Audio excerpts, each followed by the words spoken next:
제일 많이 파혼하게 되는 이유 중에 하나가 금전적인 문제 때문에 파혼하는 경우들이 제일 많고요. 내가 이만큼을 준비했는데 뭐 상대방 쪽에서 내가 예상한 액수보다 너무 적은 금액을 준비를 해온다든지 뭐 이만큼은 있겠거니 라고 생각을 했는데 막상 까보니까 너무 모아놓은 돈이 없거나 여자 쪽에서 요구하는 건 많은데 여자 쪽에서 해오는 건 뭐 없거나 서로 계산적일 때 거기에서 잡음이 많이 생기는 것 같아요. 보통은 남자가 집을 해오고 여자가 혼수를 해오지 않나요? 예전에는 그렇게 했는데 요즘에는 남자 쪽에서 집을 해온다는 게 어려운 시대가 됐기 때문에 전적으로 해온다 이런 개념은 아니긴 한데요. 그래도 아직까지도 어머님들 세대에서는 다는 아니더라도 과반수 정도는 남자 쪽에서 집을 어느 정도 하는 게 맞다라고 생각을 하시는 경우들이 많아요. 남녀 커플은 문제가 없는데 집안에서 남자가 그 집은 해와야지, 걔가 붙으면 걔는 집에서라도 도와줘야지. 맞아요. 약간 이런 기대감이 있잖아요. 그러면 이제 남자 쪽에서는 그래? 그러면은 너는 뭘 해올 건데? 이런 식으로 되면서 내가 준 만큼 받으려고 하고 그런 마음이 커질수록 문제가 생기는 것 같아요. 그래? 그럼 넌 뭘 해올 건데? 라고 했을 때 그 여자분은 뭐라고 답해요? 집에 들어가는 가전이나 가구나 이런 걸 준비해온다 하지만 그 액수가 너무 차이가 나잖아요. 집을 해올 때 들어가는 돈과 혼수 해봤자 얼마 안 하거든요. 집은 막 10억, 15억. 그거 억 단위잖아요. 네네. 집은 억 단위인데 혼수는 끽해봤자 1000단위니까 밸런스가 안 맞죠. 그래서 요즘에 남자들이 결혼을 꺼려하는 이유 중에 하나도 가장 큰 게 아마 이런 부분이지 않을까 생각이 들어요. 집과 관련된 준비에 대한 부담감. 그럼 이제 남자가 집을 안 해가는 경우, 그럴 때는 반반 결혼하자. 내가 준비하는 액수 반, 너가 하는 거 반, 집이든 뭐든 이런 얘기가 나오는데 반반 결혼을 하자고 할 때 오히려 더 문제가 많이 생겨요. 더 많이 싸워요. 더 많이 싸워요. 서로 진짜 그때부터는 기싸움, 양보 안 하려고 하는 거죠. 반반 하기로 하지 않았냐? 왜 이거는 나한테 하라고 하냐? 이것도 반반해라. 저것도 반반해라. 이러면서 결혼이 그렇게 딱 반반으로 나눌 수 있는 영역이 아니잖아요. 뭐 누가 좀 양보도 해야 되고 하는데 그러려고 하지 않는 거죠. 해주고도 저쪽에서 그냥 당연하게 생각을 한다면 화가 날 수 있을 것 같아요. 그쵸. 그런 것 때문에도 싸우죠. 아니면은 내가 100을 했으면 70이라도 성의 표시를 했으면 좋겠는데 그런 게 없을 때. 그 남자들 입장에서 또 어떻게 열심히 해가지고 혹은 도움을 받아가지고 집을 해왔어요. 뭐 작은 빌라를 하나 해왔는데 여자 쪽 부모에서 왜 아파트가 아니고 빌라냐. 그렇죠. 그런 경우들도 있죠. 그리고 심지어 여자 당사자도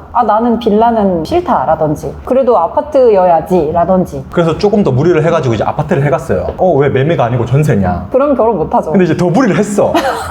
매매를 했단 말이죠. 그럼 또 왜 신축이 아니라 구축이냐.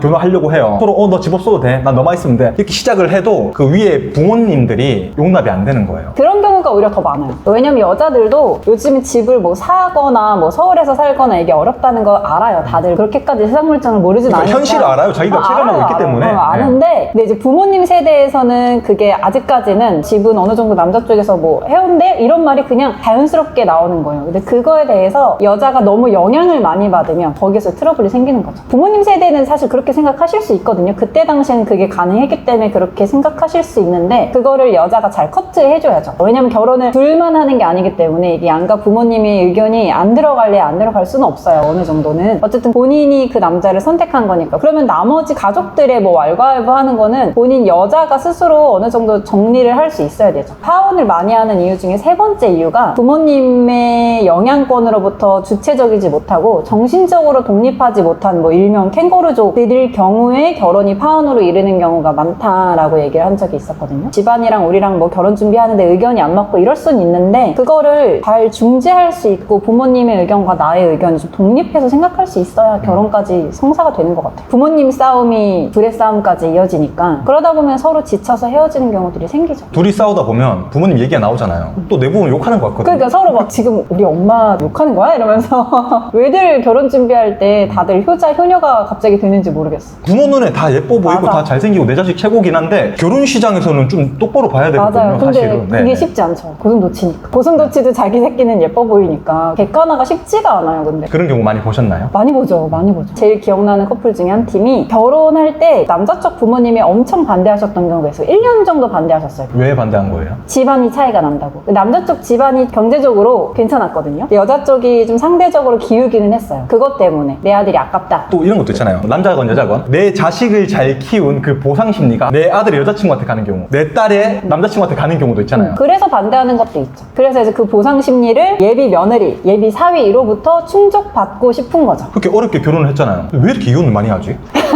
아니 뭐 사주 보고 궁합 보고 MBTI 따지고 혈액형 따지고 맞아요. 집안 따져 학벌 따져 연애도 오래 해 심지어. 연애도 1년이나. 오래 했어. 사계절 봐야 된다고 해서 사계절도 봤어. 다 사람들 왜 이렇게 이혼을 많이 하죠, 근데? 막상 연애랑 결혼이랑 또 다르기 때문에 연애 때 내가 이 사람이 A라는 사람일 것이다 라고 생각을 했는데 막상 결혼 생활을 하다 보니 전혀 다른 사람이었고 그런 경우들이 많이 생겨서 그렇지 않을까요? 보통 그때 막 성격 차이라고 많이 얘기를 하죠. 결혼을 할 때 보통 능력 많이 보잖아요. 그쵸. 능력, 외모, 피지컬. 근데 결혼하면서 살 때는 이제 태도가 되게 중요하거든요. 빨래 하는데 왜 양말 안 뒤집어서 넣어? 그쵸. 설거지 왜 바로바로 안 진짜 해? 룸메이트라고 생각해야 돼요, 진짜. 네. 결혼을 할 때는 그 사람의 인성, 그 사람의 생활 패턴 이런 걸 보고 결혼을 하면 오히려 트러블이 별로 없는데 그 사람이 가진 것, 외적인 거나 재산, 직업 이걸 중점적으로 보고 결혼을 하게 되면은 생활 습관에서 나오는 부딪히는 게 많잖아요. 그런 게 안 맞아서 이혼하는 게 아닐까? 파혼하는 경우 3가지가 아니라 30가지, 300가지 있다 하더라도 그 둘이 자기 중심이 확실하면 중요하지가 않아요. 가족이 맞아요, 반대를 하건 집이 있건 없건 뭐 차를 좋은 걸 타건 뭐 안 좋은 걸 타건 안 중요해요. 맞아요. 그 둘이 서로가 확실하다면 근데 자꾸 휘둘리는 거예요. 왜냐면 내가 중심이 안 잡혀 있으니까 맞아요. 막 검색을 해봐 유튜브 같은데 결혼은 현실이야. 결혼 잘하는 법 뭐 이런 거. 그런 걸 보다 보면 또 막 흔들리거든요. 맞아요. 내가 어떤 사람을 만나야 되는 사람인가를 본인 스스로가 잘 알 때 상대를 잘 고를 수 있거든요.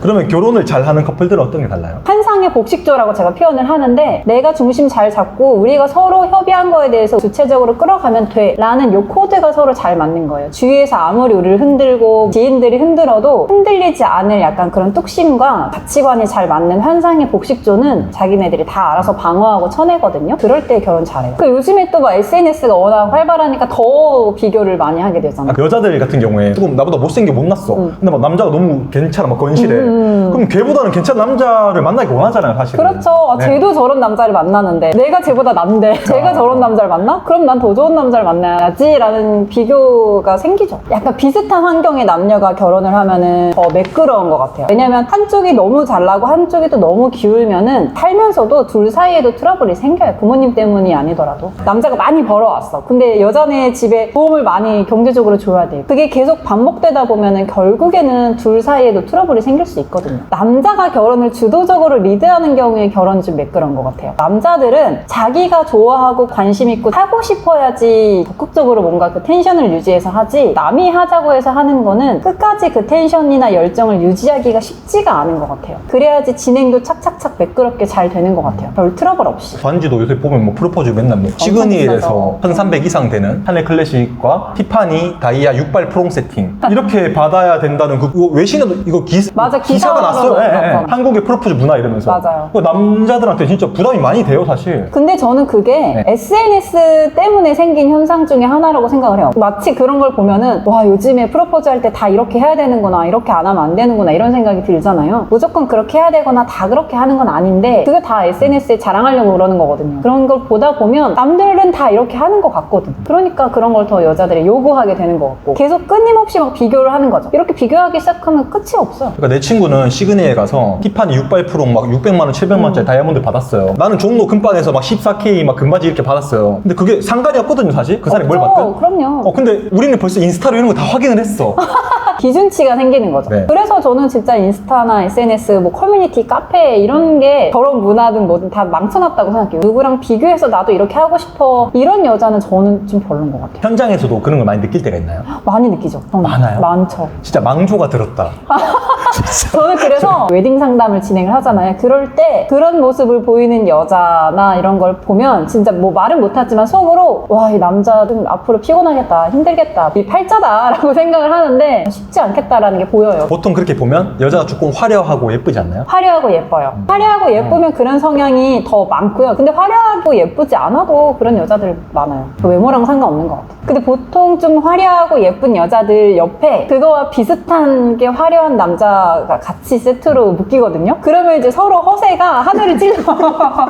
누가 우열을 가리기가 힘들어. 그리고 이렇게 상담을 하다가 만약에 가격적인 거, 견적적인 부분에서 남자가 너무 좀 비싼 것 같은데 이런 생각이 들 때 요즘 다 이렇게 해. 내 친구도 뭐 이 정도 한대. 뭐 이런 얘기를 한다든지